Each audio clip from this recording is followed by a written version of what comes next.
সকলের উপস্থিতিতে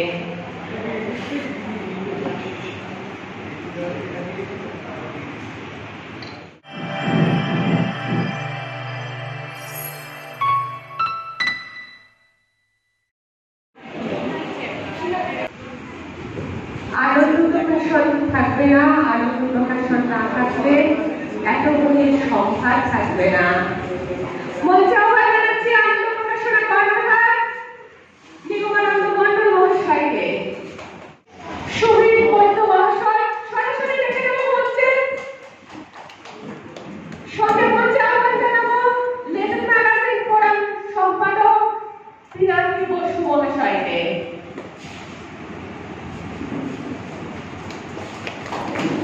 মঞ্চে আহ্বান জানাবো আমাদের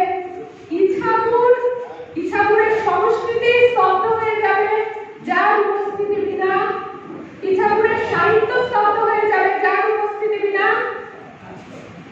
আমার শোনা কথা, যিনি হাফ প্যান্ট পরা অবস্থা থেকে সাহিত্যকে সংস্কৃতিকে বয়ে নিয়ে বেড়াচ্ছেন ইছাপুরের ধারক বাহক হয়ে, সেই সমীর চক্রবর্তী মহাশয়কে আমি বলতে উপবিষ্টদের আহ্বান জানাচ্ছি। দিলীপ রায় মহাশয়কে মঞ্চে আহ্বান জানাবো কাব্যের ছন্দে বর্ণমালায় সাহিত্য পরিবারের প্রতিষ্ঠাতা সুব্রত চক্রবর্তী মহাশয়কে। আরো অসংখ্য গুণীজনেরা এখানে উপস্থিত, আমি সকলকে একে একে ডেকে নেব।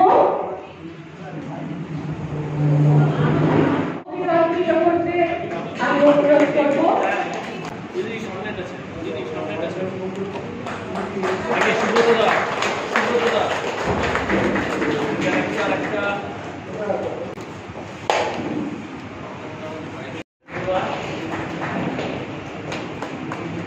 উনি কিন্তু শুধু ভারপ্রাপ্ত আধিকারিক নন, উনি কিন্তু এক হাতে দুর্নীতি দমন করেন, অন্য হাতে সাহিত্য সাধনা করে আমাদের সকলকে সমৃদ্ধ করে বলবো। এই কারণে আমরা সাহিত্য সাধনার মধ্যে দিয়ে নিজের চেতনাকে জাগ্রত করি।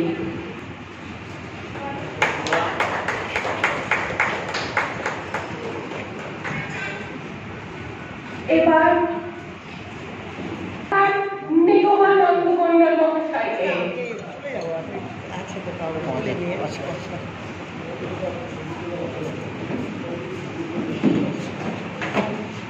এবার আমি বরণ করে নেব সমীর চক্রবর্তী স্যারকে।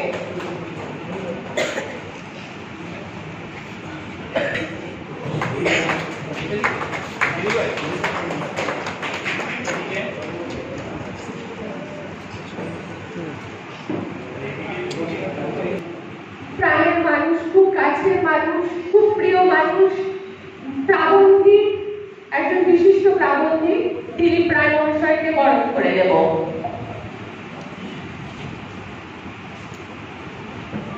আমি সকল গুণীজনকে অনুরোধ করব প্রদীপ প্রজ্বলনের মধ্যে দিয়ে অনুষ্ঠানে উদ্বোধন করতে।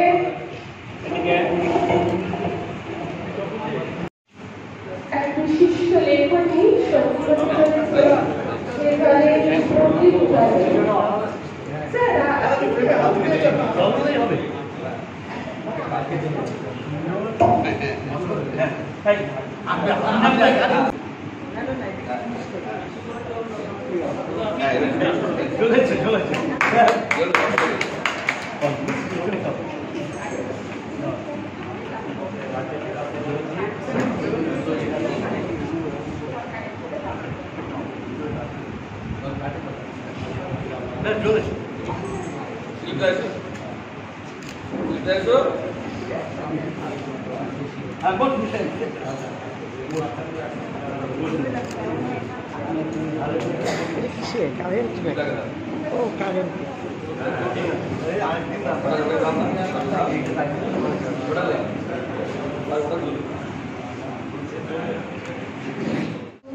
দূরে আমি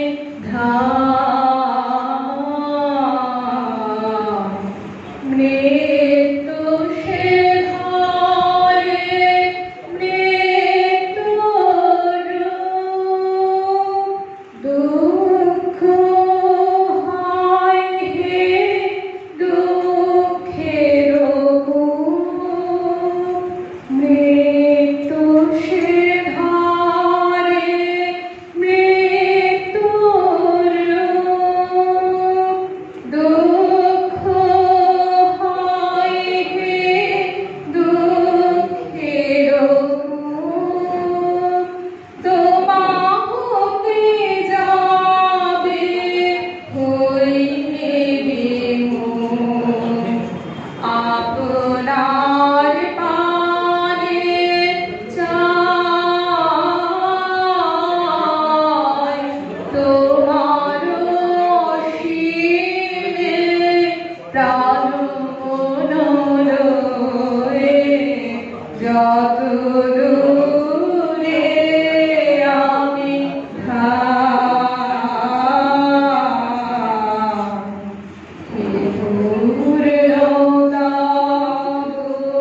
চরণের কাছে যাহা কিছু সব আছে আছে আছে নাই নাই ভয় সে শুধু আমারি দেশে দিল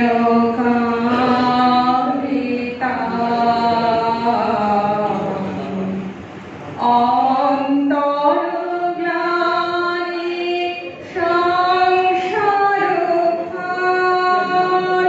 পলক ফেরিতে কোথায় একাকার জীবনের মাঝে স্বরূপ তোমার রাখিবারে যদি পাই তোমার অসীমে প্রাণ মনোরয়ে যত দূরে আমি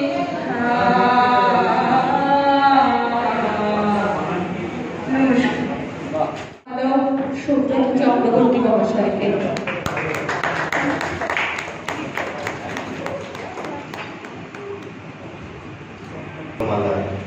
যে পরিবারের যিনি সম্পাদিকা তিনি পুরোটা পরিচালনা করেন এবং পরিচালকও বটে, তাকে আমরা বরণ করে নেব। বরণ করে নেবেন আমাদের সভাপতি মাননীয় নিগমানন্দ মণ্ডল মহাশয়। ঠিক আছে।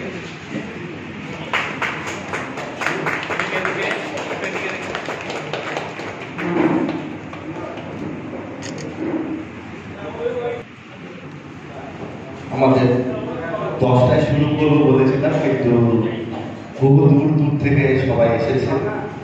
সেই ভোরবেলা থেকে অক্লান্ত পরিশ্রম করে এখানে পৌঁছেছে। কিছুটা দেরি হয়েছে শুরু করতে, কারণ মঞ্চে উপস্থিত আমাদের পরম শ্রদ্ধেয় লিটল ম্যাগাজিন ফোরামের সভাপতি কমলদীপ শিকদার মহাশয়কে আমার আন্তরিক শ্রদ্ধা ও প্রণাম জানাই। উপস্থিত লিটল ম্যাগাজিন ফোরামের মাননীয় সম্পাদক শ্রী পিনাকি বসু মহাশয়কে আমার শ্রদ্ধা প্রণাম জানাই। মঞ্চে উপস্থিত আমাদের বিশিষ্ট অতিথি নিউ ব্যারাকপুর থানার আইসি ভারপ্রাপ্ত আধিকারিক শ্রী সুমিত বৈদ্য মহাশয়কে আন্তরিক শুভেচ্ছা, অভিনন্দন এবং স্বাগত জানাই।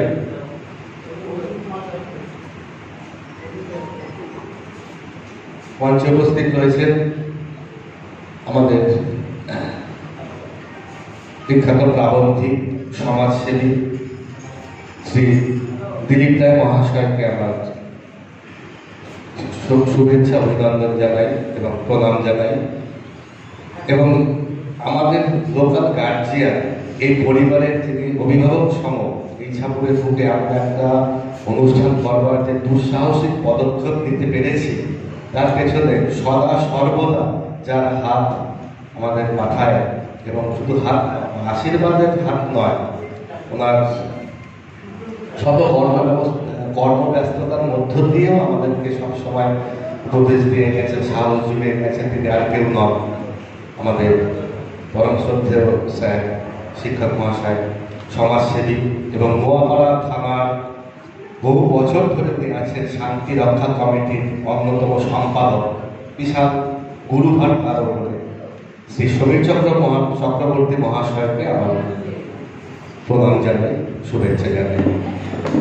উপস্থিত সকল কবি, সাহিত্যিক, গুণীজনেরা যারা এসছেন প্রত্যেককে আমি আমার শুভেচ্ছা জানাই, কৃতজ্ঞতা জানাই এখানে উপস্থিত হওয়ার জন্য।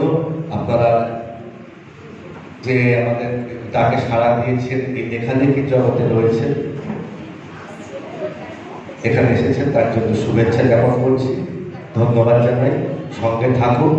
আর একটি ঘোষণা আমি করব।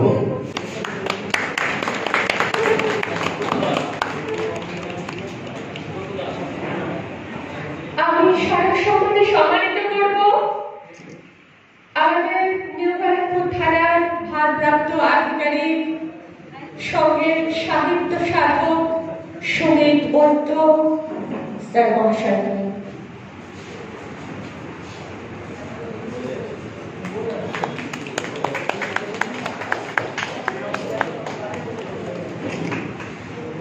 আমার পিতা, যিনি আমাকে কন্যারূপে পরিচয় দিয়েছেন, কমলেশ শিকদার মহাশয়, আমার এক ডাকে আমি কাছে পেয়েছি সুমিত বৈদ্য স্যারকে, আমি পিনাকি ডাকে কাছে পেয়েছি, আনন্দ দা, দিলীপ দা, সমীর স্যার, আর কার কার নাম বলবো আমি, মানে প্রত্যেকে আমার এক ডাকে এভাবে দূর দূরান্ত থেকে এসেছেন।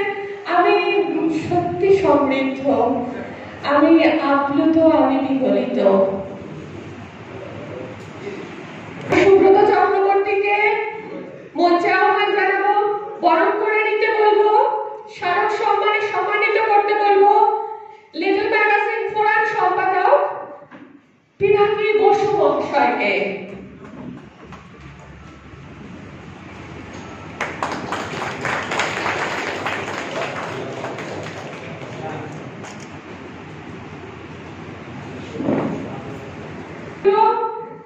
আমাদের সকলের প্রিয় সমীর স্যার মহাশয়কে।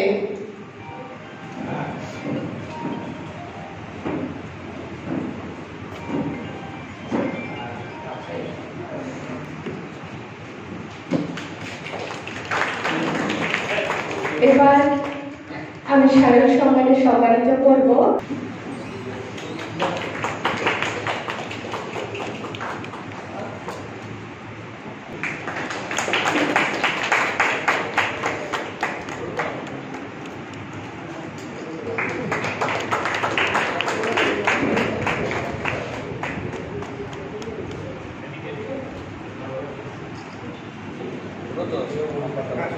সম্পাদককে সম্বর্ধনা দেবেন শ্রীমতী মহুয়া সেন।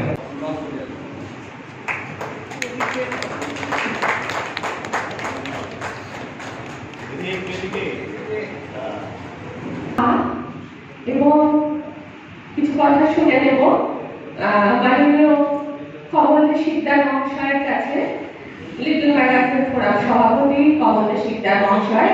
পাশাপাশি প্রথমে আমরা এখানে 1 ঘন্টা দেরি করে আসার জন্য আপনাদের কাছে ক্ষমা চাইছি।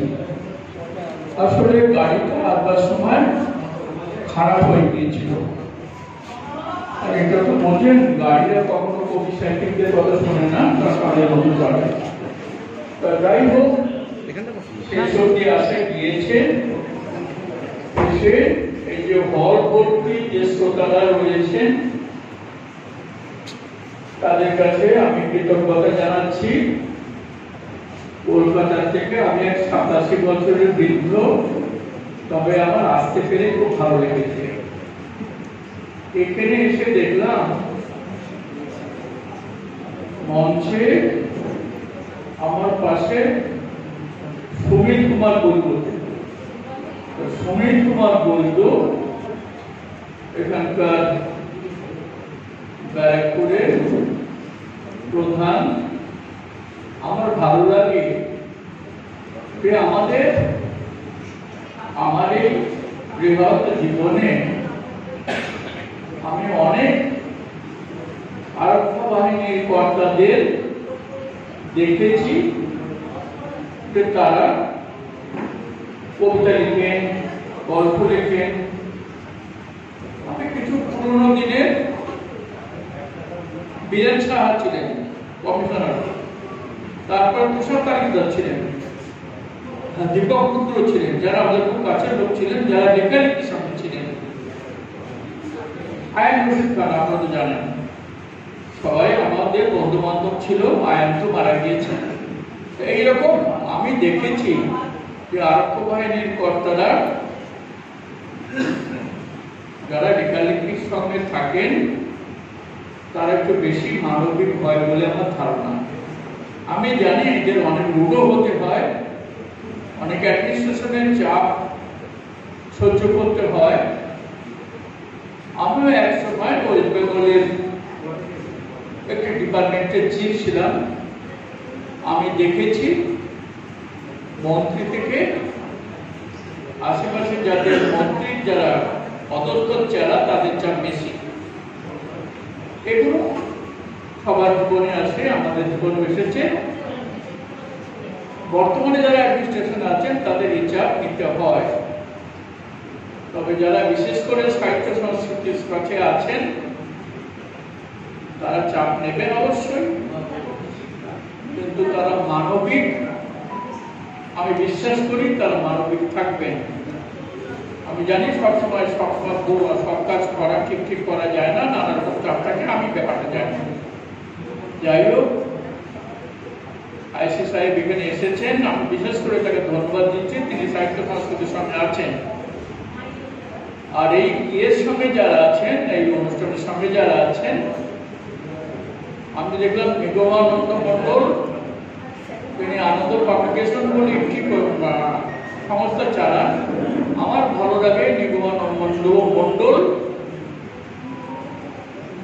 নতুন সাহিত্যিকদের তাদের বই ছাপেন,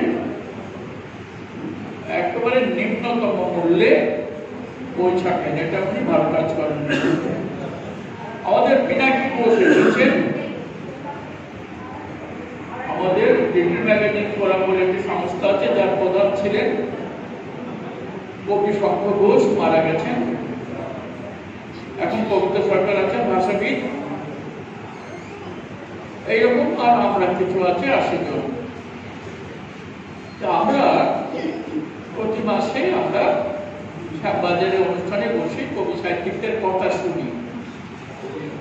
সেখানেও আমাদের মাসিক সভাতেও কিছুক্ষণ আগে যিনি ফোন করলেন, তিনি অ্যাসিস্ট্যান্ট কমিশনার ক্যালকাটা পুলিশ, তিনি আবার জিজ্ঞেস করলেন এখন কোথায় রয়েছে। মানে এরা আমাদের সঙ্গে আছে। আমরা প্রত্যেকটি লেখক, সংস্কৃতিবান মানুষদের নিয়ে আমরা সাহিত্য সংস্কৃতিকে এগিয়ে নিয়ে যাব। আর আমাদের যে মূল অনুষ্ঠান আছে আপনাদের আমরা ডাকার চেষ্টা করব। লিটল ম্যাগাজিন ফোরামের বার্ষিক যে সভা হয়, প্রায় 450 লোক আসে, বাংলাদেশ, ত্রিপুরা, আসাম আসে। আমরা বড় করে সেখানে কিছু করার চেষ্টা করি, সাহিত্যেরই কাজ করি। আজ এখানে এরা যে সাহিত্যের কাজটা করছে, আমি জানি অনেকেই হয়তো বলবে যে এই বুড়োটার কি আদৌ দরকার ছিল, কিন্তু ওই যে ভালো লাগে, শুধু ভালো লাগার কারণে এসেছি, শুধু ভালো লাগার কারণে।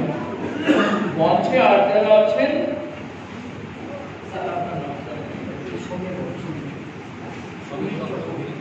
সমীর চক্রবর্তী, উনি বয়স্ক মানুষ, উনি হয়তো এখানে কাছাকাছি থাকেন। উনি এসেছেন ধন্যবাদ জানাচ্ছি। পিনাকিকে তো বললাম, দিলীপ এসছে। দিলীপ তো শুনেছিলাম দুদিন আগে অসুস্থ ছিল, সাহিত্যপ্রাণ মানুষ, সেও এসেছে।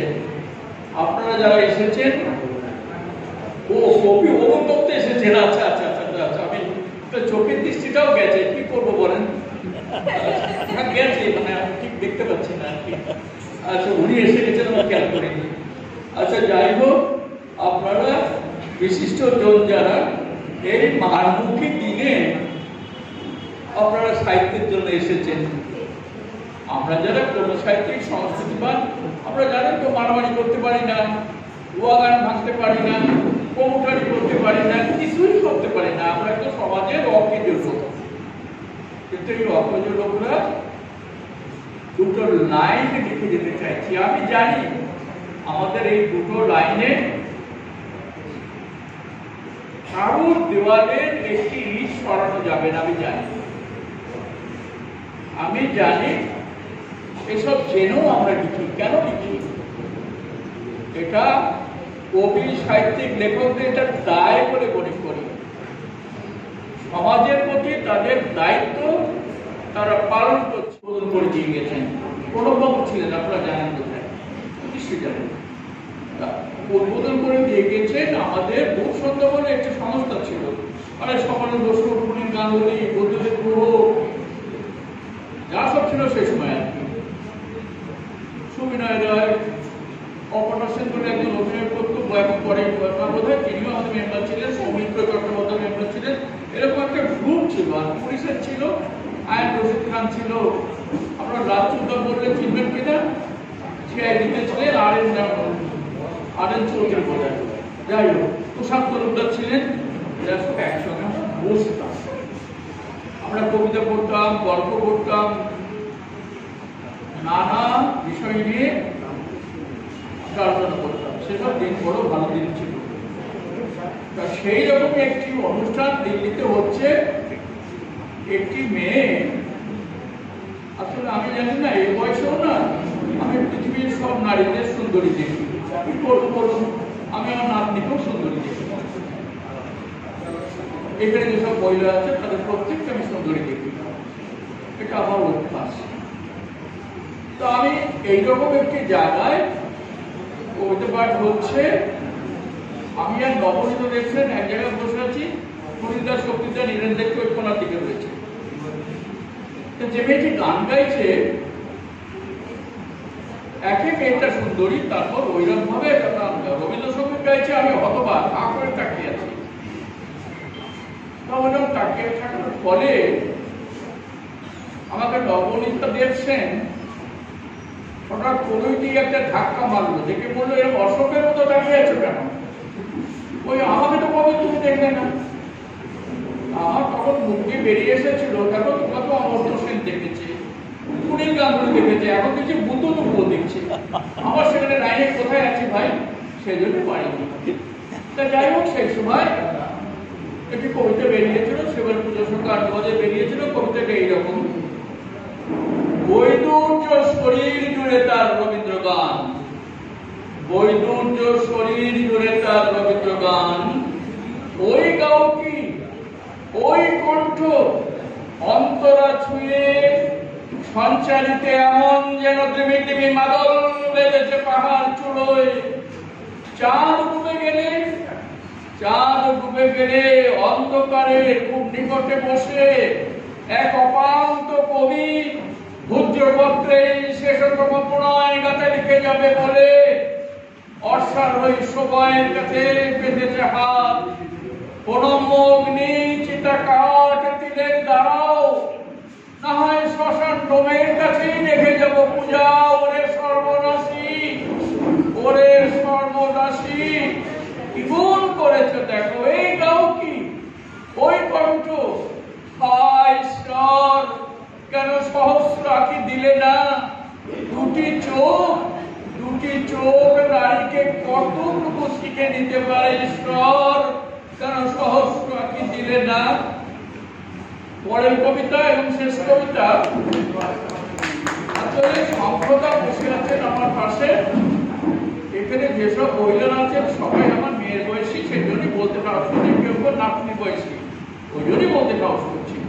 সম্পদা বসে আছেন পাশে, আমি লিটল ম্যাগাজিন ফোরামের সেক্রেটারি হিসেবে বসে আছি, এরও একটা আসল। তো সেখানে তখন আমার কোনো 80 বছর বয়স, এই অতিরিক্ত কমন সিদ্ধারকে আসলে এই বয়সে কেউ আর মহিলারাও তো কাউকে মানুষ মনে করে না, ইয়ং ম্যানদের সব মনে করে তারা মানুষ, তাদের যে বিপদ আছে আমাকে বিপদ বিপদ একেবারে খাটে মরা বলতে পারে।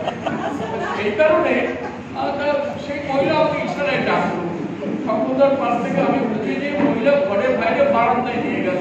ওই তো বললাম মহিলারা আজ নয় মানুষ মনে করে না, সে আমার কোনো ক্ষমতা এটা অন্যায় করতে চায়, বলে কি রে 80 বছর বৃদ্ধ আর 40 বছর মহিলা, আমি কিছু বলবার আগে সে একটু অন্যায় করে দৌড়ি ঘরে ঢুকে গেল। আপনি বলুন আমি কি করবো বলুন, আমার অপরাধটা কোথায়?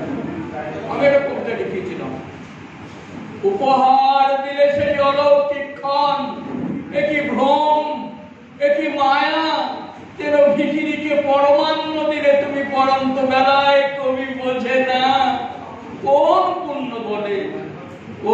পুণ্য বলে অর্জন তার।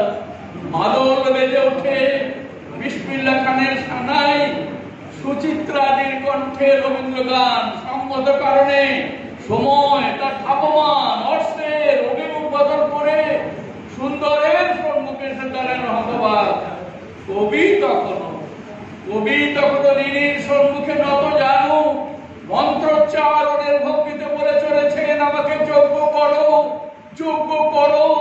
যোগ্য করে নাও, আমি যেন প্রকৃত কমল হয়ে ফুটে উঠি চরণপদ্মে তোমার ঋণী, আমাকে যোগ্য করে নাও।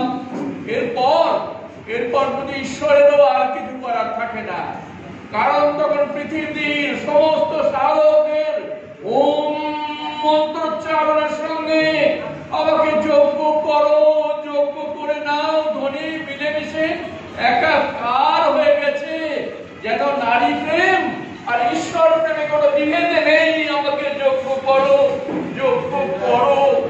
যোগ্য করে নাও, আমি যেন প্রকৃত কমল হয়ে ফুটে উঠি চরণপদ্মে তোমার। নমস্কার। এভাবে অক্লান্ত পরিশ্রম করে দুর্নীতি দমন করে চলেছেন সমাজের প্রতি মুহূর্তে, তার সাথে এভাবে সাহিত্য সাধনা। স্যার উত্তর দিয়েছিলেন, দু হাতেই তো সব সামলাতে হয়। একদিকে সাহিত্য সাধনা করে আমাদের চেতনাকে জাগ্রত করছেন, অপরদিকে আবর্জনাকে পরিষ্কার করছেন দুর্নীতি দমন করে। আমার যে আজ ক্ষয়িষ্ণু সমাজ, আমি যে ক্ষয়িষ্ণু সমাজ নিয়ে আজ প্রকাশ করতে চলেছি যে লড়াই, তার মধ্যে আমি মনে করি স্যারের অবদান বোধহয় সর্বাঙ্গীন। এক হাতে দুষ্টের দমন, আরেক হাতে সৃষ্টির পালন। চলে যাবো স্যারের কাছে, শুনে নেব স্যারের কাছ থেকে মূল্যবান কিছু বক্তব্য। এই অনুষ্ঠানের মূল আয়োজক দিদিকে, এখানে মঞ্চে উপস্থিত সমী স্যার, কমল স্যার, আনন্দ স্যার এবং অন্যান্য ডিগ্নিটি সকলকে, এবং আমার সামনে উপস্থিত আপনার সকলকে আমার নমস্কার। পেশাতে আমি পুলিশ, তাই খুব বেশি মঞ্চে বক্তব্য রাখি না বা রাখা যায় না। কিছু চাকরিজনিত কারণে কিছু বাধা বিধিনিষেধ থাকে। আজকের এই সামনে যাদেরকে দেখছি তাদের মধ্যে কেউ কেউ আমার পরিচিত মুখ আছেন। মৌমাদি আছে, ওখানে মৌমাদির লেখা পড়ি, ঠিক আছে। তারপরে অন্যান্য এখানে যে স্যার ছিলেন ওনার লেখা পড়ি। আনন্দ স্যারকে ফলো করি, নতুন নতুন বই ছাপেন, নতুন নতুন লেখকদের সুযোগ দেন। এখানে আমি আগে পোস্টিং ছিলাম, সেই সূত্রে ইছাপুরের সঙ্গে আমার একটা নিবিড় সম্পর্ক। আর সমীর মাস্টারমশাই আছেন, সমীর মাস্টারমশাইকে ইছাপুরে কেউ কাজ করেছেন বা ইছাপুরে কেউ থেকেছেন, সমীর মাস্টারমশাইকে এড়ানো কারোর পক্ষে সম্ভব না। যে স্নেহের বন্ধন উনি বেঁধে রাখেন, সেই স্নেহের বন্ধন এড়িয়ে যাওয়া ইছাপুর বা নোয়াপাড়ার কোনো মানুষের পক্ষে অসম্ভব। তাই এই নিবিড় মানুষগুলো যখন ডাকে তখন তো আসতে হয়, সেরকম এসছে। আর সম্পাদী আমার সম্পর্কে যেগুলো বলছিলেন ওগুলো একটু বেশি করে বলছিলেন। শুধুমাত্র এই যে আমার পেশা কখনো কিছু কঠিন যখন হয়ে যায় দেখবেন, এই কাঠিন্যতার ভিতরে মানে এই যে বৈপরীত্য মাঝে মাঝে সুযোগ করে দেয়। সেরকম আমার এই চাকরি হয়তো এই লেখালেখির জগৎ থেকে অনেকটা দূরে টানতে চায়, কিন্তু সেই দূরে টানতে চাওয়াটাই হয়তো লেখালেখির কারণ হয়ে ধরা যায়। আর লেখা নেশা তো মানুষ দেখবেন, আমরা আমাদের বাঁচতে কতটুকু লাগে, বাঁচতে খুব একটুখানি জিনিস লাগে। খাওয়া দাওয়া সে যে কেউ খায়, যে লোকটা দেখবেন রাস্তায় ডাব বিক্রি করে সেও খায়, আমিও খাই, আপনিও খাই, যে লোকটা রিক্সা চালায় সেও খায়। আমরা আমাদের এই শখের জন্য সব কিছু আমরা নষ্ট করি, যা কিছু। এইটাও এই লেখালেখি একটা শখ, একটা নেশা। এখানে যে কজন আমরা বসে আছি সবাই একটা পাগল, পাগলের সংসারে সবাই পাগল, সবাই পাগল। লেখালেখি এমন একটা নেশা, এই নেশা ছেড়ে থাকা যায় না। আপনি অনেক নেশা ছাড়া যায়, কিন্তু এই নেশা ছেড়ে থাকা খুব কষ্টকর। মানে এসে আপনাকে দিনের কাজের মাঝখানেও আপনাকে একটুখানি 4 লাইন মাথায় চলে আসবে, আবার রাত্রে যখন ঘুমাবেন সেই ঘুমের ঘরেও আপনার 4টে লাইন চলে আসবে। এই 4টে লাইন বা এই 2টো লাইন আপনি যতই চেষ্টা করেন না কেন অন্য সময় আসবে না। আবার এই 4টে লাইন খুব সরলে চলে আসে। সেই নেশা বলেন, সেই আকুতি বলেন, সেখান থেকেই লিখি। আর আমার আগে যে শ্রদ্ধেয় মানুষ শুধু বলবো না, যে মানুষটা এমন তারুণ্যে ভরপুর কথাটা বক্তব্য রাখলেন, তারপরে আমার বক্তব্য অনেকটা নিরস থাকবে। সকলে ভালো থাকবেন, সুস্থ থাকুন, লেখালেখি থাকুন। একটা আমার নিজের লেখা একটা কবিতা পাঠ করে শোনাচ্ছি।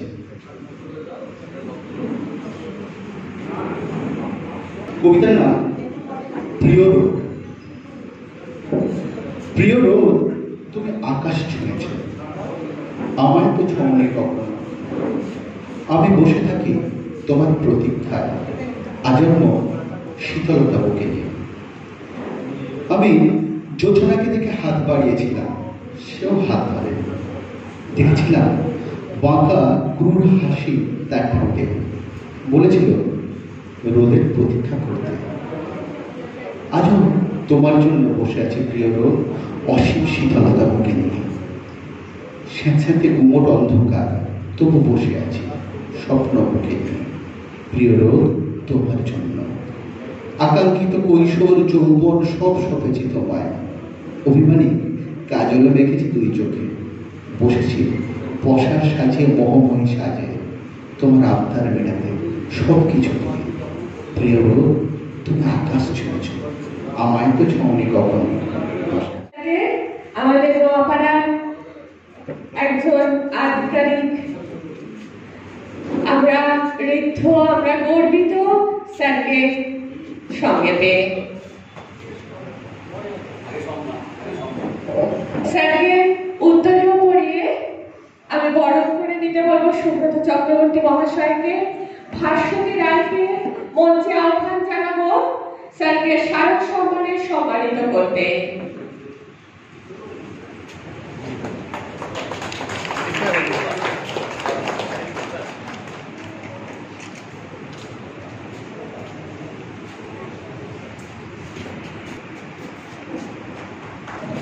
স্যারকে স্মারক সম্মানে সম্মানিত করলে ভাস্বতী রায় মহাশয়া আমাদের অন্যতম একদিন সম্মানিত করতে।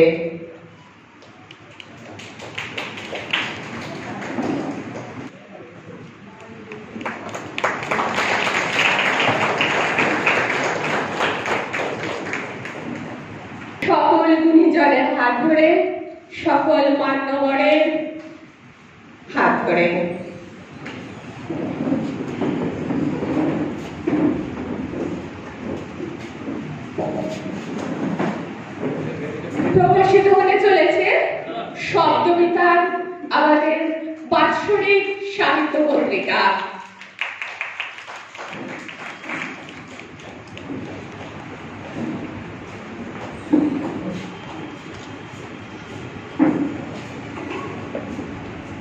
অনন্য সংকলন, ক্ষয়িষ্ণু সমাজ। আমরা আমাদের সহমত জ্ঞান, আমাদের সংস্কৃতি, আমাদের শিক্ষাকে ভুলে যেতে বসেছি। তাই আজ দিকে দিকে সোচ্চার হচ্ছে কবি কণ্ঠ, সাহিত্যিক কণ্ঠ, গুণীজনের এক ক্ষুরধার কলম ক্ষয়িষ্ণু সমাজ নিয়ে। তারা সোচ্চার হচ্ছে আগামী প্রজন্মকে আবার তৈরি করতে সবুজের সমারোহে। প্রকাশিত হলো ক্ষয়িষ্ণু সমাজ। সকল গুণীজনের হাত ধরে সকলকে একটু করতালি দিতে অনুরোধ করব। নিগমানন্দ বাবু, দিলীপ বাবু এবং অরুণ বাবু এবং আপনারা সকলে যারা সামনে বসে আছেন, শ্রদ্ধেয় মনুষ্য, সকলকে আমি আমার শ্রদ্ধা জানাই। আপনাদেরকে শ্রদ্ধা এই জন্য যে আজকে রোববার দিন, আপনাদের ছুটির দিন, আপনারা নিজেদের কাজকর্ম ছেড়ে, ব্যক্তিগত অ্যাপয়েন্টমেন্টস ছেড়ে এরকম একটা কবি সাহিত্য সাংস্কৃতিক অনুষ্ঠানে এসেছেন, সময় দিচ্ছেন, শম্পা এবং সুব্রতর পাশে দাঁড়িয়েছেন। এর জন্য আপনাদের সকলকে আমি আমার কৃতজ্ঞতা জানাচ্ছি। সত্যি কথা বলতে আমার মনে হয় এই যে সাহিত্য সংস্কৃতি এগিয়ে চলছে সেটা আপনাদের মতো মানুষজনের জন্য, যারা এইটাকে অন্যান্য কাজের চেয়ে অগ্রাধিকার দিচ্ছেন। সেই জন্য আমার সকলকে আমি শ্রদ্ধা জানাই। এভাবে ওদের পাশেই থাকুন, এই সংগঠনকে এগিয়ে নিয়ে চলুন। বেশি কথা বলছি না, সময় কম। আমি আমার একটা কবিতা পড়ে আমার ভূমিকাটা শেষ করছি।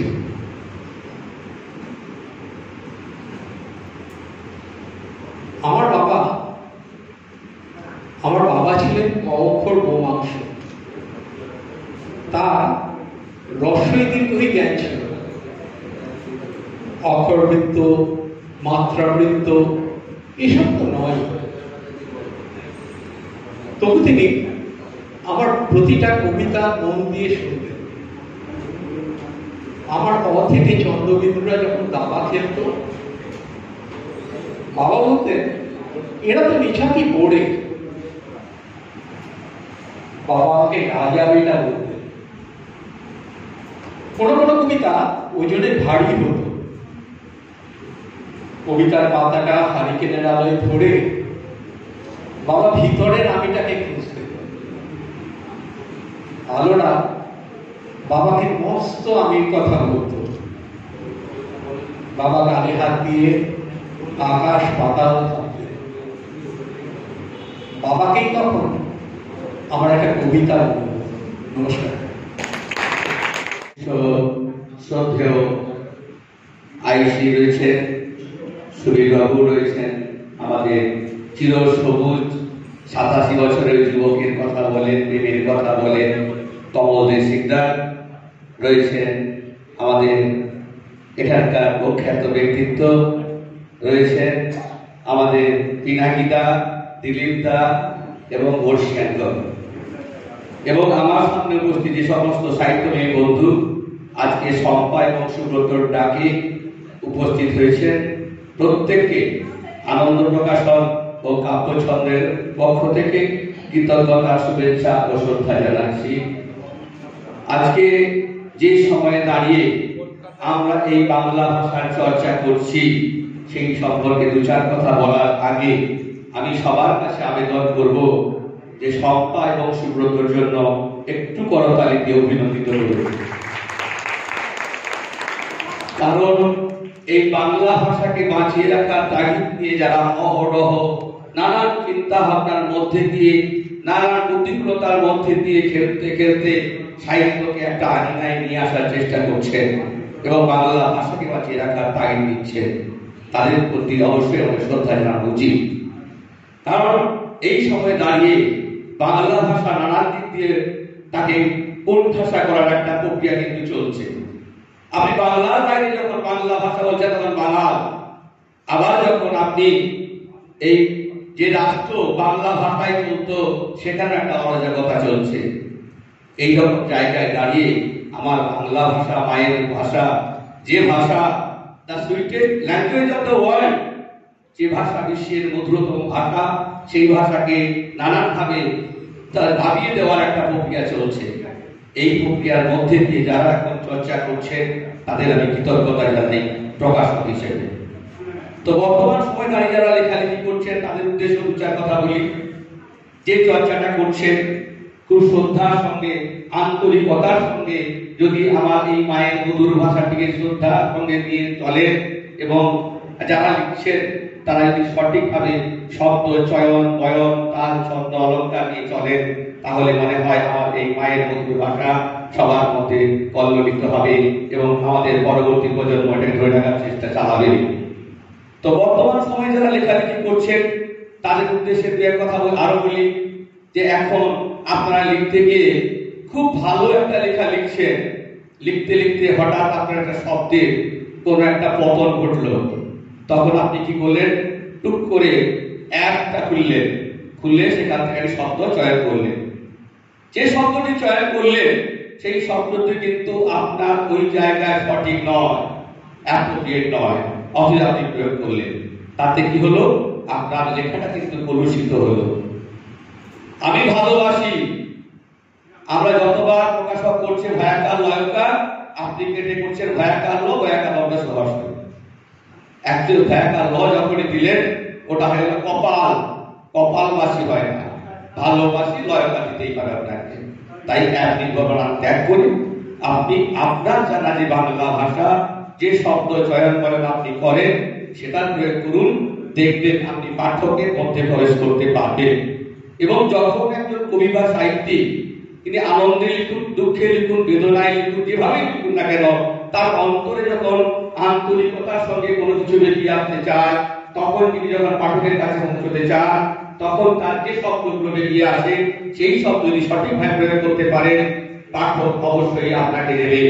আপনি সেখানে যদি কোনোভাবে কারোর দ্বারা প্রতারণা, আপনি যদি শব্দ প্রয়োগের ক্ষেত্রে কারোর থেকে ধার নেওয়ার চেষ্টা করেন বা কারোর লেখা অনুকরণ করার চেষ্টা করেন, তাহলে কিন্তু আপনি হেরে যাবেন, পাঠকের কাছে আপনি পৌঁছতে পারবেন। তাই পাঠকের কাছে পৌঁছতে গেলে আপনার মৌলিক ভাবনা, আপনার মৌলিক চেতনা সেটা প্রয়োগ করুন, তাহলে আপনি পাঠকের মধ্যে প্রবেশ করতে পারবেন এবং আগামী দিনে অবশ্যই আপনি আপনার জায়গা দখল করতে পারবেন। এই বলে সকলকে আমার কৃতজ্ঞতা, শুভেচ্ছা, শ্রদ্ধা জানাচ্ছি। আমাদের শঙ্খ ঘোষ বলে গেছিলেন যে বেঁধে বেঁধে থাকলে মনে হয় আমার সমাজ সঠিক থাকবে, অর্থাৎ আমরা যদি সবাই বেঁধে বেঁধে থাকার চেষ্টা চালাই তাহলে মনে হয় আমাদের এই যে লেখনী, আমাদের যে সাহিত্য, আমাদের এই যে প্রেরণা, এই যে আজকে সম্পাদন যে চেষ্টা চালাচ্ছে, এটা আমরা সঠিক জায়গায় পৌঁছে দিতে পারবো। তাই সকলের কাছে আমার আবেদন, ছন্দে অলঙ্কারের সঙ্গে থাকুন, বেঁধে বেঁধে থাকুন, বাংলা ভাষাকে বাঁচিয়ে রাখুন। এই বলে সকলকে আবার কৃতজ্ঞতা, শ্রদ্ধা ও প্রণাম জানালাম। সবাই ভালো থাকুন, সুস্থ। আমি ভাষ্য বিরায়কে অনুরোধ করবো বিশ্বনাথ মন্ডল মহাশয়কে বরণ করে দিতে। আচ্ছা, 11 নম্বর কাব্যগ্রন্থ প্রকাশের পথে লেখনী ওনার 11 নম্বর কাব্যগ্রন্থ। আমি তো মনে রাখতে পারি না, প্রকাশ করি তবু মনে রাখতে পারি না কতগুলো থেকে উপন্যাস,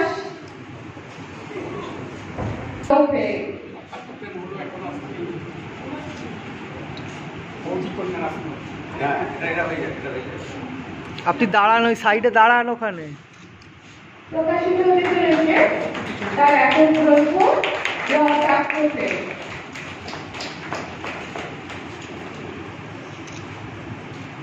উনি একাধারে আমাদের সীমান্তকে সামলেছেন, মণিপুর, ঝাড়খণ্ড, ছত্তিশগড়, বিভিন্ন জায়গায় উনি ডিউটি করেছেন।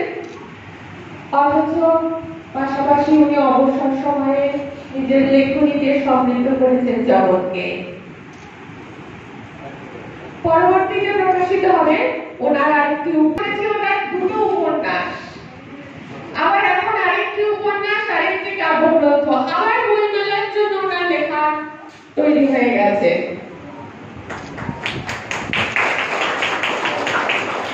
প্রকাশিত হলো বিশ্বনাথ মণ্ডলের উপন্যাস ফৌজি কন্যা রচনা। ফৌজিদের জীবনধারা, তাদের সংসার, তাদের স্ত্রী, তাদের সন্তান, তাদের পরিবারের জীবনধারা নিয়ে উনি রচনা করেছেন ফৌজি কন্যা রচনা। বরণ করেছে উত্তরীয় বইয়ে শারদ সম্মানে সম্মানিত করতে।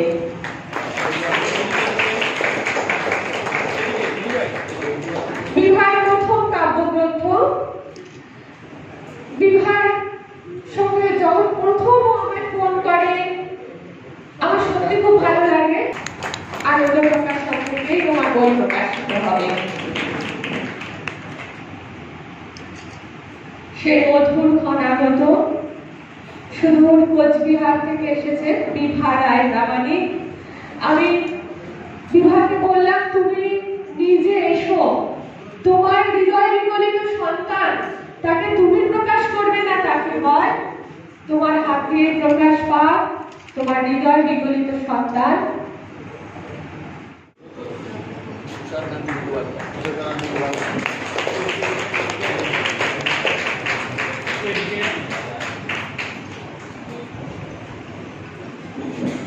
সত্যি প্রতীক্ষার অবসান, অনন্ত প্রতীক্ষায় এক রাস গল্প গুচ্ছ নিয়ে প্রকাশিত হচ্ছে অনন্ত প্রতীক্ষায়। আমাদের কল্যাণটা এসছেন সুদূর আসানসোল থেকে। সুদূর আসানসোল থেকে আমাদের এখানে উপস্থিত হয়েছে প্রহ্লাদ বাবু। ওনার অনন্ত প্রতীক্ষায় গল্পগাথা নিয়ে প্রকাশিত হলো অনন্ত প্রতীক্ষায়।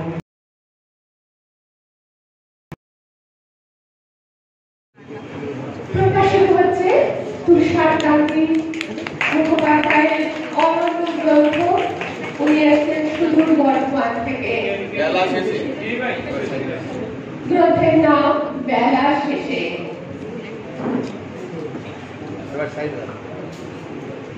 সত্যি তাই, প্রভাতের পর আস্তে আস্তে আমরা বেলা শেষের দিকে এগিয়ে চলছি।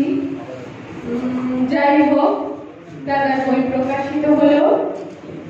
অধুর ক্ষণ ক্যামেরা বন্দিও হলো, সকলের স্মৃতি বটে আঁকাও হলো। 6 বছর অতিক্রম করে এসেছি আমাদের চাকরি জীবনে। প্রথম দিন থেকেই স্যার যেভাবে আমাদের সঙ্গে ছিলেন, সেজন্যই হয়তো আপনাদের কাছে এসে আমরা একটু হলেও আপনাদের হেল্প করতে সক্ষম হয়েছি। স্যার আমাদেরকে হাতে ধরে শিখিয়েছেন, তাই ওনার সম্বন্ধে প্রথমেই একটু আপনাদেরকে জানালাম। আজকে উনি শিখেন যখন উনি আসবেন শুনে প্রথমেই ফোন করেছি, স্যার আপনি আসবেন তো? বলেছে হ্যাঁ আমি চেষ্টা করবো। আমি বলেছিলাম স্যার আপনি আসুন, আমি যাবো। আমার চাকরি জীবনে যখন ফিরে চাইছিলাম, ঠিক সেই সময়টা থেকেই স্যার আমাদেরকে হাতে ধরে শিখিয়েছেন। আমরা 4 জন ওনার আন্ডারে ছিলাম তখন। তো স্যারকে অনেক অনেক ধন্যবাদ। এবং আপনারা যারা সঙ্গে প্রয়োজন রয়েছেন, আমাদের জীবনটা তো একটু আলাদা আলাদা না, একই রকম। আজকে এখানে যে আবহাওয়া, তো এখানে এসে খুব ভালোই লাগছে। সেই স্কুলে যখন ছিলাম 11, 12 বা 6, 7 যখন ছিলাম, এরকম আবহাওয়া অনেক সময় আসতো। তারপরে অনেক দিন হয়ে গেল শুধু ধরো একে ধরো ওকে ধরো এই সব সময় আমরা। তো সেখানে আজকে একটু আলাদাই, সত্যি একটু আলাদা মনে হচ্ছে। আপনারা অনুষ্ঠানে থানা, নোয়াপাড়া থানা আমি আছি এবং নোয়াপাড়া থানাও আছে আপনাদের সঙ্গে। শুধু আজকে না, আজকের অনুষ্ঠানের জন্য না, যে কোনো সমস্যায় যে কোনো প্রয়োজনে শুধু আমাদের একটু স্মরণ করতেই হবে বা যাকে স্মরণ করতেই হবে। আমি প্রত্যেককে আমার শ্রদ্ধা জানাই। আপনাদের অনুষ্ঠান আরো উন্নতি করুন এই বলে সবাইকে আরেকবার ধন্যবাদ জানিয়ে আমার বক্তব্য শেষ করলাম।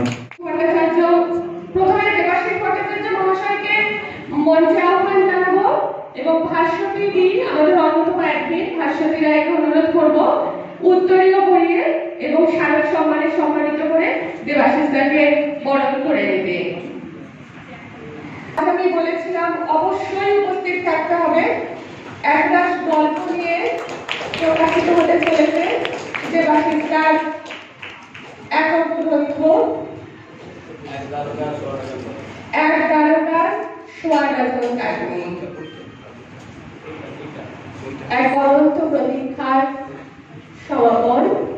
আমি দেবশিসদাকে বলেছিলাম আপনার সন্তানকে আপনি নিজের হাতে প্রকাশ করুন, সকলের কাছে তুলে ধরুন। 10, 9, 8, 7, 6, 5, 4, 3, 2, 1।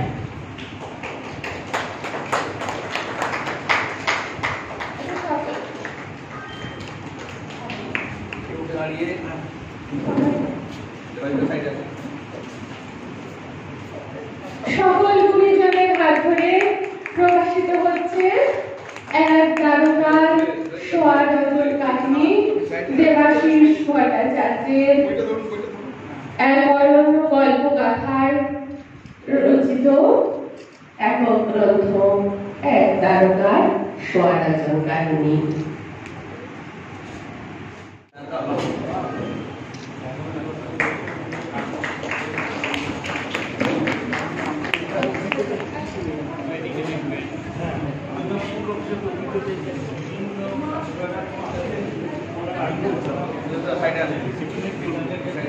বলে একক গ্রন্থ।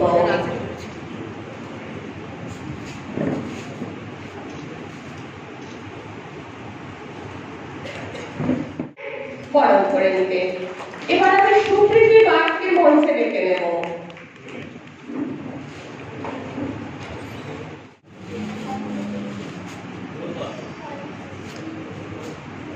অশরীরী কথা, বাপরে, এ তো প্রচ্ছদ দেখেই ভয় লাগছে। যারা আনন্দটা পারেও বটে। অশরীরী কথা অমিতা লিখেছে।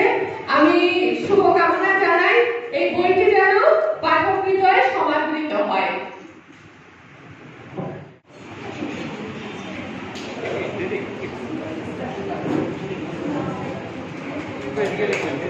সবাই একটু জোরে হাততালি, হাততালি এরকম কেন? এত বই প্রকাশিত হচ্ছে, আমরা তো সবাই কবি, সাহিত্যিক, আমি সবাই লিখছি, অথচ আমরা অন্যের লেখা বই প্রকাশিত হচ্ছে, হাততালি দিই না। আমি এই সংস্থার পক্ষ থেকে দ্বিজেন আচার্যকে ডেকেছিলাম, দীর্ঘদিনের পুরনো কবি। এবার পুজো সংখ্যা দেশে দেখবেন ওর কবিতা আছে, অথচ এই এলাকাতেই থাকে। তা আমি কলকাতা থেকে খোঁজ রাখতে পারছি, আর আপনারা এই এলাকার যারা কবি সাহিত্যিক, নিজেদের মতো এত বড় কবি এখানে রয়েছে। হ্যাঁ, ও চুপচাপ থাকে, কিন্তু তাহলেও যারা সম্পাদক তাদের একটু খুঁজে দিতে হবে এটাকে কারা দিচ্ছে। নিজের বোঝা পাশের স্টেশনেই থাকে। তা বিজেন্দ্রাচার্য আমাদের অনুরোধে এসেছেন, বিজেন্দ্রকে ধন্যবাদ জানাচ্ছি।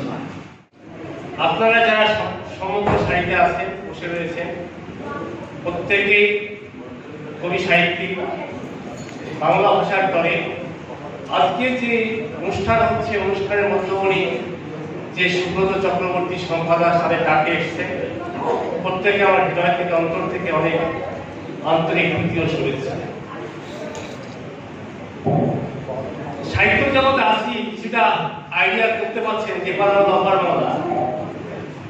আমরা যদিও দেখবেন এটা আক্ষেপের কথা, এপার বাংলা আমাদের বাংলা।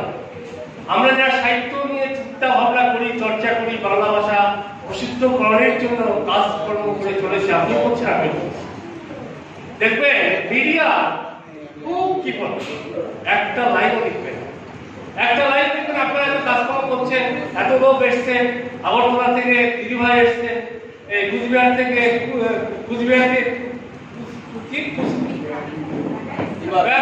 থেকে এসছেন। হ্যাঁ, এই যে লোকজনের সমাগম আজকে এই রবিবারের বাজারে পুজোর ঠিক আগে আগে, এই কথাটা মিডিয়া এক মিনিটও লিখবে না। খুব কি করে বলা যায়, আমরা গেলে খবর হয়ে যায়, টিভিতে সাক্ষাৎকার পেয়ে, কিন্তু এই কৃপণতার জন্য যদি মিডিয়া থাকে, আমাকে মাফ করবেন, আপনারা দেখবেন, আপনারা যারা আছেন তারা উপলব্ধি করবেন, তারা বুঝতে পারবেন যে মিডিয়া কতখানি কৃপণ। একটা জিনিস ভালো লাগছে, আমরা যারা সাহিত্য করি জানেন, সাহিত্যে বেরিয়ে সাহিত্য কাদের নিয়ে? মানুষকে নিয়ে, আপনাকে নিয়ে, আমাকে নিয়ে, সমাজের মানুষকে নিয়ে। সমাজের সাহিত্য সমাজের কথা বলে, মানুষের কথা বলে। আমি কি ভুল বললাম? বললাম মানুষের কথা বলে। সেই মানুষের কথা ভেবে আজকে আমাদের মধ্যে ভূমিষ্ঠ হয়েছে একজন প্রশাসনিক স্তরের একজন মানুষ, একজন থানার ভারপ্রাপ্ত আধিকারিক বা থানার ব্যস্ততম থানা, তার একজন আধিকারিক এসছেন আপনাদের ডাকে। এই প্রসঙ্গে একটা কথা বলি, আমরা তো সাহিত্য করি, সাহিত্যের দিকে আনন্দ প্রকাশন এখানে রয়েছে। আনন্দ প্রকাশন বলতে পারবো আমি কতগুলো বই লিখেছি বা লিখছি। মুর্শিদাবাদের জেলা শাসক একটা সাহিত্যের দিকে একটা শংসাপত্র দিয়েছে, এবং আগেকার দিনে কিছুদিন আগেকার রাজ্যপাল ছিলেন কৃষ্ণকান্ত ত্রিপাঠী, তিনিও একটা চিঠি আকারে একটা শংসাপত্র দিয়েছিলেন। এর বাইরে যেটুকু আছে সেটা হচ্ছে আপনাদের ভালোবাসা, আপনাদের শুভকামনা। তাই এর ছাড়াও এই সাহিত্য চর্চার বাইরে আমি একটু সমাজের কথাও বলবো। সমাজের কথা ভাবতে গিয়ে একটা, আমার যেখানে জন্ম মুর্শিদাবাদ জেলা বহরমপুর থানা জানবেন, চিনবেন, বহরমপুর থানার ওসি আমাকে সর্বতভাবে সহায়তা করেছে। ওইখানে এপার আর ওপার, মানে মাঝখানের নদী বাবলা নদীটা একটা বাধা। ওইখানকার মানুষের আর্থসামাজিক উন্নয়নের প্রেক্ষাপটে বাবলা নদী একটা বাধা। সেই বাবলা নদীতে 1972 সালে সিদ্ধার্থ সাগর রায় যখন চিফ মিনিস্টার ছিলেন, সেই আমল থেকে আজ পর্যন্ত ব্রিজ হয়। সেই ব্রিজের জন্য জেলা শাসক, এখনকার বর্তমান জেলা শাসক মুর্শিদাবাদ জেলায়, উনি যথেষ্ট সহায়তা করছেন।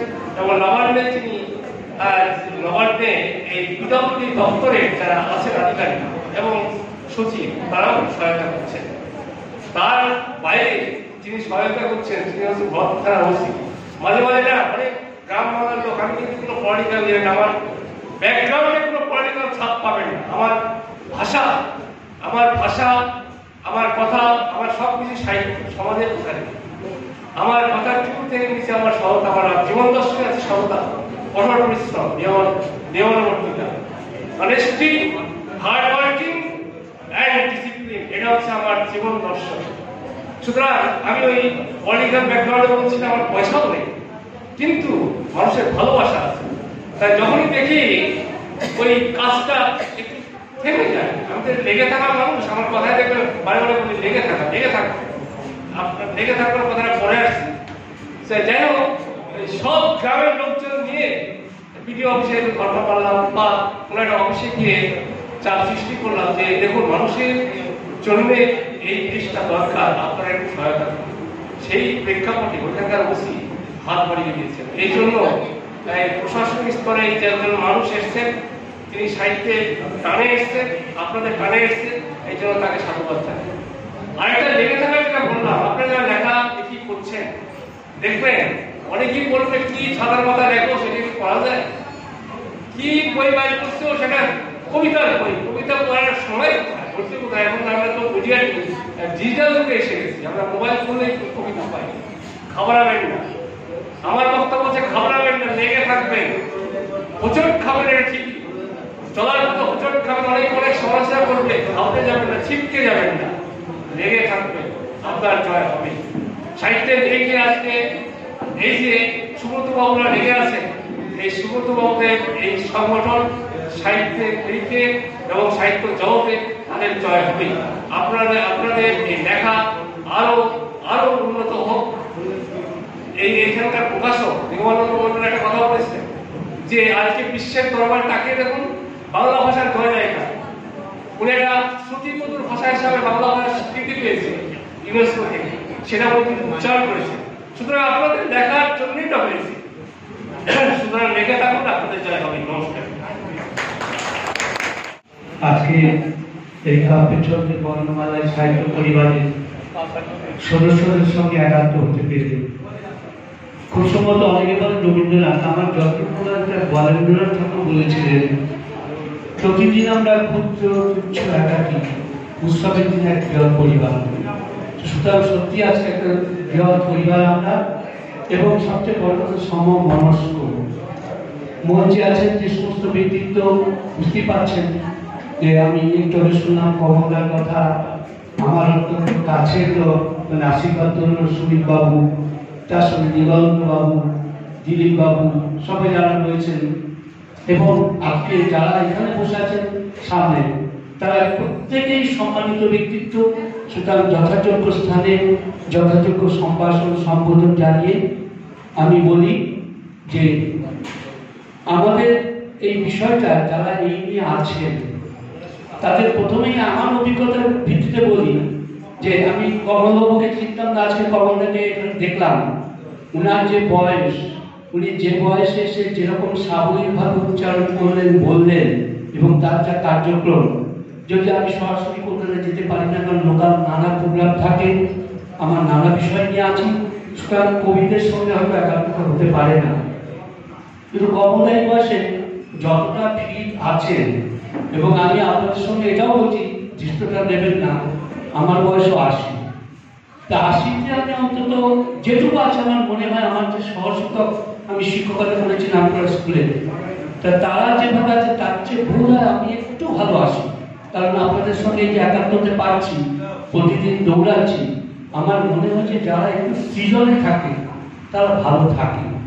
সুতরাং আপনারা যারা আছেন আপনারা একে চালিয়ে যাবেন, এটা হচ্ছে বাঁচার রসদ।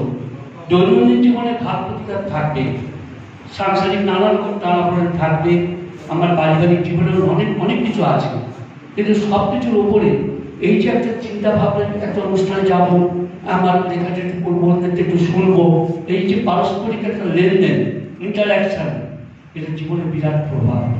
সুতরাং যারা শম্পা সুব্রত যে করছে, গত বছরও করেছিল, আপনারা এসেছিলেন, আমি ছিলাম, আমি বলবো শম্পা সুব্রত অনেক ওরা একটু বলেছে শম্পা যে অনেক কণ্ঠকাকীর্ণ পদ পেয়ে আজকে কুসংস্কারের পথে অবতীর্ণ করছে। তো সুতরাং সোজা নয়, life is not smooth selling, যে একেবারে সহজ করিয়ে যাবে। সবার জীবনে নানা সমস্যা আছে, সুব্রত আছে, আমার আছে, আপনার আছে, তবু কিন্তু এই জায়গাটাই এসে আমরা এক, এই যে সময়টা কাটিয়ে যাচ্ছি, এর পাথরটা যে নিয়ে যাচ্ছি, আবার একটা বছর আমরা টিকে থাকবো এইভাবে। সুতরাং আমরা সৃজনে থাকবো। আর আমি কথা বাড়াবো না, না বাড়ি আমার 1 মিনিটে একটা কবিতা শেয়ার করবো, আমার 1 মিনিটের কবিতা। আমার কবিতার নাম হচ্ছে আজব নিদান। অনেক বাচ্চারা একটা মঞ্চে অভিনয় মানে কি করেছে, আবৃত্তি করেছে। আজব নিদান। সকালবেলায় বঙ্কুবাবু ভৃত্যকে কন ডেকে, চালকেশটা দই নিয়ে আয় মহাপ্রভু থেকে। সকালবেলা কাল রাত্রে খেয়েছিলাম রেয়াজি পাঠার ঝোল, থেকে জ্বলছে গলা হয়েছে অম্বল। যারা ছুটে যায় এক দৌড়ে, করিস না দেরি, কাজে গেলেই দেরি করিস, বেটা পদের খালি। চেষ্টা করে দই আনবো, পয়সা দিলেন কই, তখন থেকেই বাড়িময় করছেন হইচই। বাবু বলেন, তুই আমায় অবাক করে দিয়ে কি, আরে পয়সা দিলে তো সবাই আনে, এমনি আন্না দেখি। খানবাদে চেষ্টা ফেলে হাতে তার নেই দই। বাবু বলেন, বলে চেষ্টা দই আমার কই। চেষ্টা বলে, দোকানি দাদা বলে দিয়েছে পরে, পেটের বাবু অমনি যাবে, উপোস দিলি পরে। উনি বিনা পয়সায় দই খাবেন, উপোস দিলে পেট ভালো হয়ে যাবে। ধন্যবাদ, নমস্কার। আমাদের অনেক সাহিত্য চর্চা হতো এবং সেগুলোতে আমি অংশগ্রহণ করতাম। আমার খুব প্রিয় বন্ধু ছিল উৎপল থেকে, আপনারা নিশ্চয়ই নামটা জানেন। একটু আগে দেখলাম অরুণদা এসছি, অরুণদাও আমার খুব পরিচিত। ওদের উদ্যোগে এখানে বিশেষ অনুষ্ঠান হয়েছে, সেটা আর সে প্রসঙ্গে কিছু বলছি না। আমি একটা কবিতা পড়ে আমার কবিতার নাম গান ঘর। এসো আমার ঘরে, বাহির হয়ে এসো তুমি যে আছো অন্তরে। আমাদের ছিল গানের সংসার, স্বপ্নার গানপুরা আমার সেটা। জ্যোতিনন্দী বাজাতেন তবলা অক্ষর, নিধুকব নিয়মিত, মাঝে মাঝে অক্ষর দশা। বর্ষায় নজরুল এরকম আত্মা, কথা দিয়েও কোনোদিন আসেনি গগন গান। পাশের পাড়ায় থাকতেন নবীবাবু, আসা যাওয়ার পথে দেখতাম ছাদে দাঁড়িয়ে আকাশ দেখছে, অন্তহীন দৃষ্টি টানা সুদূর বসায়।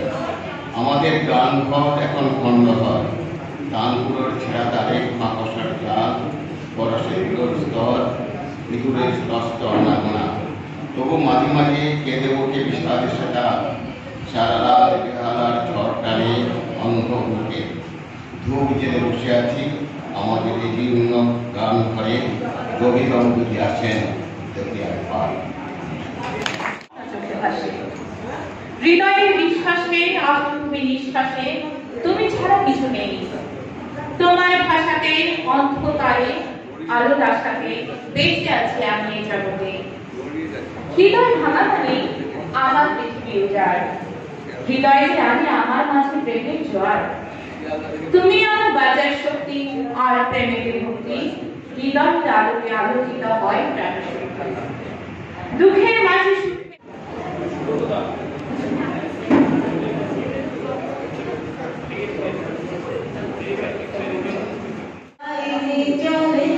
কখনো ভাসিনি নীলে কখনো রাখিনি চোখ ডানা ভাঙা প্রাণ ছিলে আবার যেদিন তুমি সমুদ্র স্নানে যাবে আমাকেও সাথে নিও নেবে তো আমায় বলো নেবে তো আমায়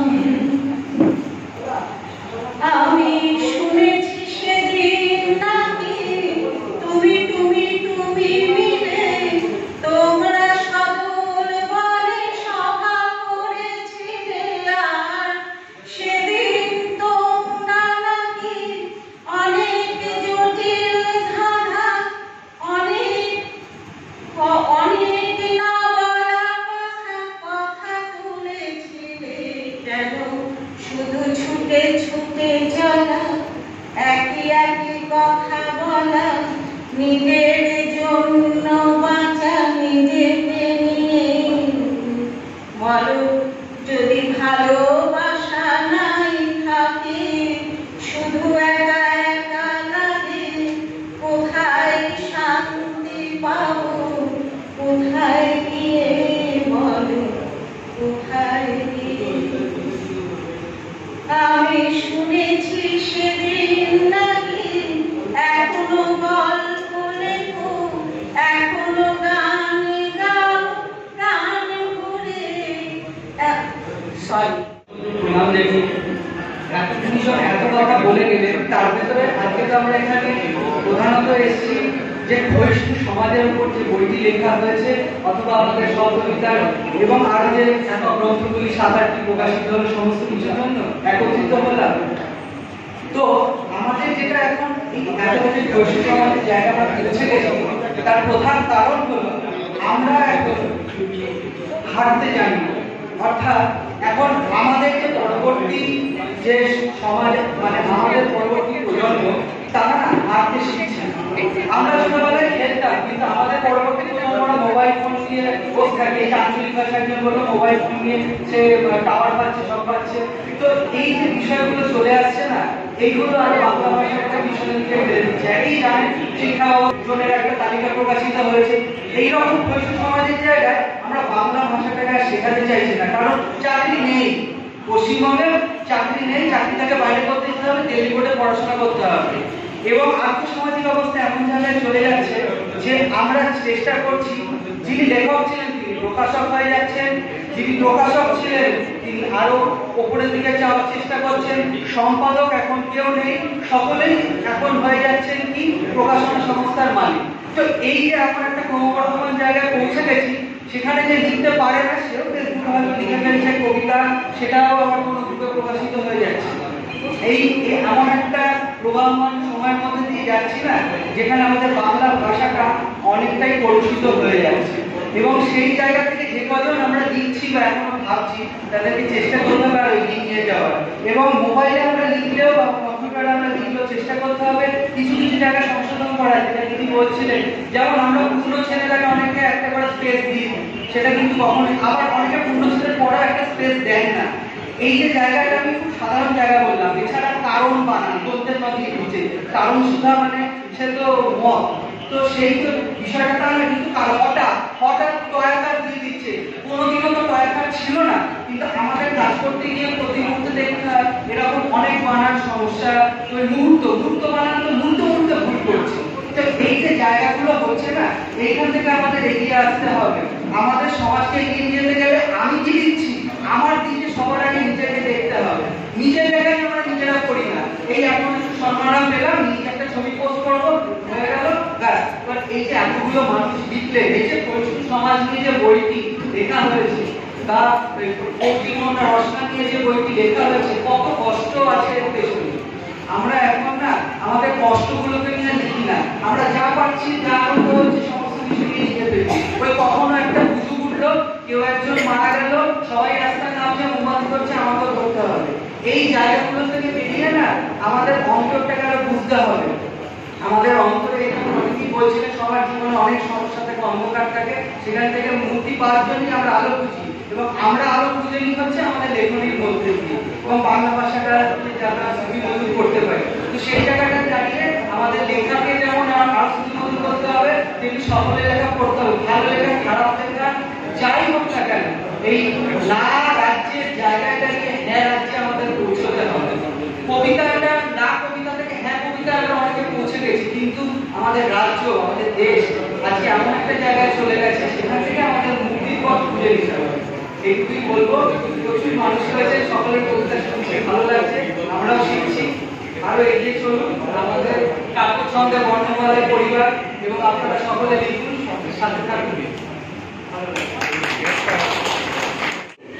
তো এটা ওনার প্রথম কাব্যগ্রন্থ, প্রকাশিত হতে চলেছে দোতনা। ওনার হৃদয়ে বিগলিত উচ্ছ্বাস দোতনা। আমি সকলকে অনুরোধ করব করতালি সহযোগে সম্বোধিত করতে, অভিনন্দিত করতে, সরকারকে অবশ্যই তার সৃষ্টিকে, অবশ্যই তার দ্বিতীয় সন্তানকে। দিলীপদা, আমার ভুলে গেছে, সরি, দিলীপদা চলে আসুন, দাদা চলে আসুন, আপনিও চলে আসুন দাদা। প্রকাশিত হচ্ছে কাজলী ঘোষ মহাশয়ার হৃদয় বিগলিত উচ্ছ্বাস। আপনারা দেখতে পাচ্ছেন প্রচ্ছদে আমরা আমাদের অন্তর।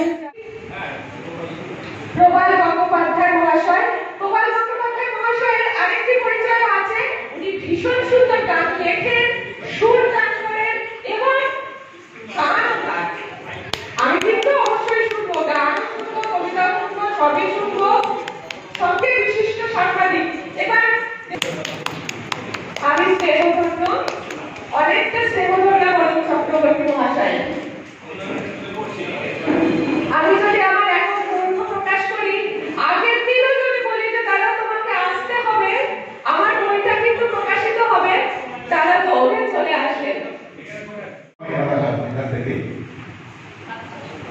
এক মহিলা, তার নাম হচ্ছে রানু মণ্ডল, বহু বিতর্কিত। তিনি গান গিয়ে তার জীবনে মানে এখন হয় না, এখন মানে ট্রোল করা, আমরা বলি ট্রোল করা, মানে রামমোহন বিদ্যাসাগর এরা যখন সমাজের জন্য কিছু করতে চেয়েছিল, শুরুর দিকে তাদের সম বের করা হতো। তো আমার মনে হয় এখন যারা ট্রোল করেন এরা ওই বলেরই আর কি, মানে উত্তর পুরুষ আর কি, মানুষকে ব্যঙ্গ করে যে কোনো ইয়েতে। এখন ব্যাপারটা হচ্ছে যে রানু মণ্ডল কি অপরাধ করেছিল? কোনো অপরাধ তো করেননি, তিনি গিয়েছিলেন এবং তিনি ওই মানে বাবুজিকে পরোটা আলুর দম নিয়ে স্টেশনে বসে গানই করেছিলেন। এখন তো হয় না, এখন কত বড় বড় পেশার মানুষ হঠাৎ করে রাজনীতিতে দেখবেন চলে আসে, না মানুষের কাজ করছে। তো মানুষের কাজটা তিনি যে পেশা থাকেন সেখানে থেকেই করা যাবে। হ্যাঁ, তো ওটা তারা চলে। ও রানাঘাটের মেয়ে, ও রানাঘাটের মেয়ে, দিন কাটতো যে গান গেয়ে তোর রেল স্টেশনে। ও রানাঘাটের মেয়ে, দিন কাটতো যে গান গেয়ে তোর রেল স্টেশনে। ময়লা ছেঁড়া শাড়ি তোর ছিল না তো রূপের চোর, কেউ ভাবেনি মাতালি তুই জগৎ গানে গানে। ও রানাঘাটের মেয়ে, দিন কাটতো যে গান গেয়ে তোর রেল স্টেশনে। খিদের জ্বালা সয়ে প্রায় ভিখিরি হয়ে, খিদের জ্বালা সয়ে প্রায় ভিখিরি হয়ে রাখি তবু সরস্বতীর মান। রানু মণ্ডল শুধু গানই দিয়েছিলেন, আর কোনো কাজ করেন। তিনি চাইলে তার বয়স যখন কম ছিল তিনি অন্য পথে গিয়ে রোজগার করতে পারতেন, তিনি করেননি। হীরের জলাশয়ে প্রায় ভিখিরি হয়ে রাখিরে তুই সরস্বতীর মান। দিন কাটত কোনো মতে, তুই যাসনি মন্দ পথে, তুই রেল স্টেশনেই গান গিয়েছিস রাত্রি দিলমান। কেউ ডাকেনি জলসায়, কারো ছিল না ভাবনায়, দাবানল চলতে পারে দুবনো আগুনে। ও রানাঘাটের মেয়ে দিন কাটত যে গান গিয়ে তোর রেল স্টেশন। কারো পড়লো চাকা চোখে, কেউ মরলো শুধুই শোকে। তুই রাস্তা থেকে পৌঁছে গেলি আসমানে, যার হয় না রেয়াজ করে দাদা নেতা তো আজ করে। সকাল উঠে ফোন করে, দাদা এই পুজোর প্রোগ্রামটা আমি পাবো তো? রানু মন্ডলের সেই চ্যানেল ছিল। কারো ধরলো যারা চোখে, কেউ মরলো আবার শোকে। তুই রাস্তা থেকে পৌঁছে গেলি আসমানে, যার হয় না রেয়াজ করে দাদা নেতা তো আজ করে। তারা বুঝলো শুধুই ভুল ত্রুটি তোর গানে। আমি জীবনমুখী গাই, মানুষের কথা শোনাই। আমি জীবনমুখী গাই, মানুষের কথা শোনাই। তাই লিখেছি গান রানুদি তোর সম্মানে। ও রানাঘাটের মেয়ে দিন কাটত যে গান গেয়ে তোর রেল স্টেশনে। ক্ষয়িষ্ণু সমাজকে ওর নিজের হাতে রাখা দিয়ে রূপদান করেছে। ক্ষয়িষ্ণু সমাজে শুধু লেখা নেই, যদিও ওর হাজবেন্ড সমাজকে শাখার অঙ্গনে আছে, তবু সমাজকে শাখাকে সবাই চেনে, সবাই জানে। অর্পিতার কথা কেউ জানে না। আমি যদি না বলি আমি অপদার্থ হয়ে থাকবো। তাই অর্পিতার সুন্দর অঙ্কন আমার ক্ষয়িষ্ণু সমাজকে সুন্দর দান করেছে। আমি বরণ করে নেব নিজের হাতে অর্পিতাকে।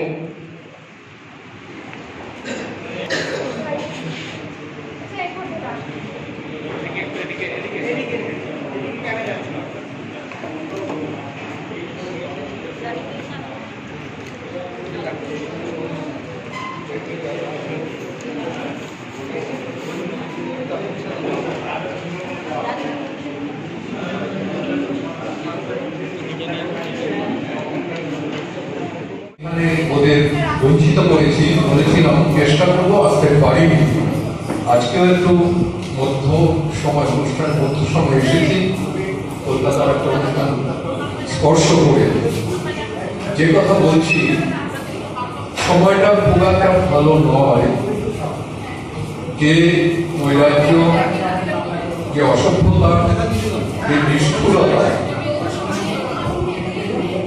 চারিদিকে চলছে, যে জন্য যারা লেখনী করেছে, রক্তকর্মী, সমাজকর্মী, প্রত্যেকের মনে একটা যন্ত্রণার ছাপ পড়ে গেছে তাদের মুখে, শারীরিক ভাষায় এবং লেখনীতে। নতুন করে কিছু বলার নেই। আমরা বলবো যুগে যুগে কালে কালে অন্যায়, অবিচার, অত্যাচার ছিল, কিন্তু মাত্রাতিরিক্ত নয়। মানুষ সহ্য করে যেত, প্রতিবাদে ঘুরে দাঁড়াতো, প্রতিরোধে সামিল হতো। কিন্তু এখন যেটা হচ্ছে, রাজনৈতিক উপমূল্যকতায় যে বনিতা আজকে যারা লেখনী করেছেন, যারা শিল্প সাহিত্য সংস্কৃতি জগতে রয়েছে, প্রত্যেকেই মুখোশ করে থাকেননি। আপনাদের বাস্তবতা, জীবন চরিত এবং জীবনের অভিজ্ঞতা ঘুরে দাঁড়াবার লড়াই, অভাব, অনটন সবকিছু সমাজের প্রতিচ্ছবিগুলোকে আপনারা দেখেছেন, নিজের জীবনে উপলব্ধি করেছেন। সেই দিক থেকে কিন্তু আপনারা কমে সেটা প্রতিপাত হচ্ছে, উদ্ভাসিত হচ্ছে, প্রতিফলিত হচ্ছে। কিন্তু আজকে যখন টিভি খুলি, পত্রপত্রিকায় দেখি বা কোনো পথ দিয়ে যাচ্ছি, মঞ্চে দাঁড়িয়ে সেই বনিতা সহ রাজনৈতিক নেতা নেত্রীদের ভাষণ শুনতে হয়, মিথ্যা ভাষণ, প্রতিশ্রুতি মিথ্যা, তখন যন্ত্রণায় দগ্ধ হতে হয়। আমাদের অনেক প্রেস ক্লাবে যখন আড্ডা মারি, আমাদের বন্ধুরা বলে, জানো তো দাদা, জানেন তো স্যার, কিছু করার নেই। ওদের একটা মন্ত্র ধরিয়ে দিয়েছে মাথায়, ব্রেন ওয়াশ করা, কিছু করার নেই। কিন্তু আমি বলি, বন্ধু, অন্তত কিছু করার আছে। যে করাটা হলো ঘৃণা করা। যে নৈরাজ্যের কাজ করবে, অন্যায় কাজ করবে, অমানবিক কাজ করবে, আপনি একক শক্তিতে কিছু করতে পারবেন না। কিন্তু আপনার বিবেক আপনাকে সেই ঘৃণাটাকে করতে শেখাবে। পৃথিবীর সবচেয়ে বড় আদালত মানুষের বিবেক। তাই বলি, একটু কিছু করুন দাদা, একটু কিছু করুন, একটু কিছু করুন দিদি, একটু কিছু করুন। দেশ ও দশের জন্য কাজের নিভৃতে হাল করুন। একটু কিছু করুন দাদা, একটু কিছু করুন। আমি পেয়ে গেছি দাদা কাজের প্রতিষ্ঠিত, আমি পেয়ে গেছি দাদা কাজের প্রতিষ্ঠিত। মাত্রা মেপে সময় কালে চলছি ঠিক বিধি। ভাবতে পারা যায় না সে কাজ কঠিন কত বড়, অন্যের আপা বাড়াতে গিয়ে হয়েই তত সড়। ব্যাপারটা তাই বুঝিয়ে বলা, পরিস্থিতি করুন, ভয়ের পাহাড় ভেঙে শেষে নির্ভয়ে গান করুন। একটু কিছু করুন দাদা, একটু কিছু করুন, একটু কিছু করুন দিদি, একটু কিছু করুন। এই তো সেদিন নিজেই নিজের মস্ত ফর্দ বানাই, কোন পথে কালে যেতে হবে অপপাটে জানাই। বিচিত্র সব মানুষেরা বিশ্বাস হারিয়ে পথের কোণে কোণে অসহায় দাঁড়িয়ে, নামলে পথে দলে দলে দৌড় যুবা তরুণ হেঁটে যাচ্ছে নিজেই নিজের আত্মবিশ্বাস করুন। একটু কিছু করুন দাদা, একটু কিছু করুন, একটু কিছু করুন দিদি, একটু কিছু করুন। দেশ ও দশের মধ্যে ইউপিতে ভাবুন, আপনার ভোটে আমার ভোটে যারা বিধানসভায় সাংসদ করছে বা বিধানসভায় যারা সংসদে যাচ্ছে, আপনার আমার ভোটে তারা নির্বাচিত প্রতিনিধি হয়ে আপনাকে আমাকে পেছন থেকে ছুরি মারছে, লাথি মারছে। তারা এই যে অন্যায় অবিচার, এই চাকরি, এই যে একটু আগে অনেকেই বক্তব্যের মধ্যে তার ব্যথা বেদনা প্রকাশ করে গেছে, এই বিবরণ দিতে গিয়ে আর এর শেষ নেই। তবু বলি, সবাইকে ভালো রাখলে আমরা সবাই, নিজেকে ভালো রাখলে সবাই ভালো থাকবো। সবাই ভালো থাকুন, সবাই সচেতন থাকুন, সজাগ থাকুন, সবার ভালো হোক, জগতের মঙ্গল হোক। এই মন্ত্র যেন আমরা নিজেরা বয়ে বেড়াতে পারি। সবাই গভীর নাম।